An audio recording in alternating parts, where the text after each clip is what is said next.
Welcome back, everybody. Let's get back to our guest host for this hour, Senator John Thune. He has the last word. And Senator, the last word, I think, today has to be the focus on what a real deal actually looks like. What's something that you could settle for?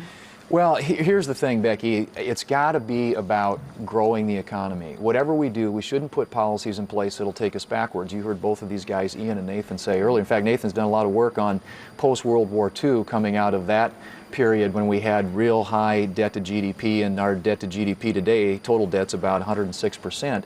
And how you deleverage that, and you do it by budgetary restraint, and you do it by economic growth. And so as we look at these policies, entitlement reform, tax reform, it's got to be about growth. And that's why I'm really concerned about where we head on tax policy. But the balanced idea, we hear this from both sides, that it has to be a balanced deal that offers both options, although some people wouldn't even get there. But if you're looking at a balanced deal, what's a number you could live with just in terms of revenue increases versus spending cuts? Well, again, I mean, I know you don't want to give a ratio, I'm not but sure what's what I something you could live with, because I think what the Speaker put out there last week is something he feels could probably pass the House. Yes, but what the Speaker put out and what the President put out were both opening offers, or offers that they could come to the table with. We know that's not the real negotiating behind the scenes. My guess is they had some real numbers that they talked about yesterday. When I think, and hopefully they did, and maybe we'll hear more about that.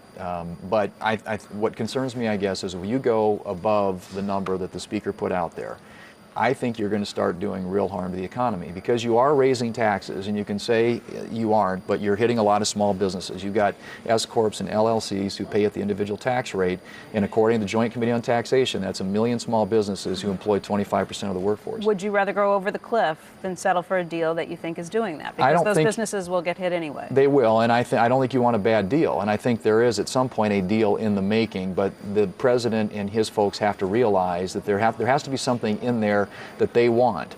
And I think that's AMT, I think death tax, there's some things that debt limit increase eventually.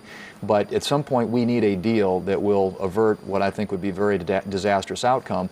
I hope that happens before the end of the year, but it's going to involve the President coming to the table and be willing to negotiate on spending, because you can't do this with taxes. I see the future. The President lets us go over, then he proposes a tax cut for the lower 98%. And then you're in a position would you guys couldn't vote against it? Well, he could do that for the two, I mean, he could just, the two top rates is $400 billion, but he's got to do something on spending to address the problem. Senator, thank you for your time. Right now it's time for Squawk on the Street.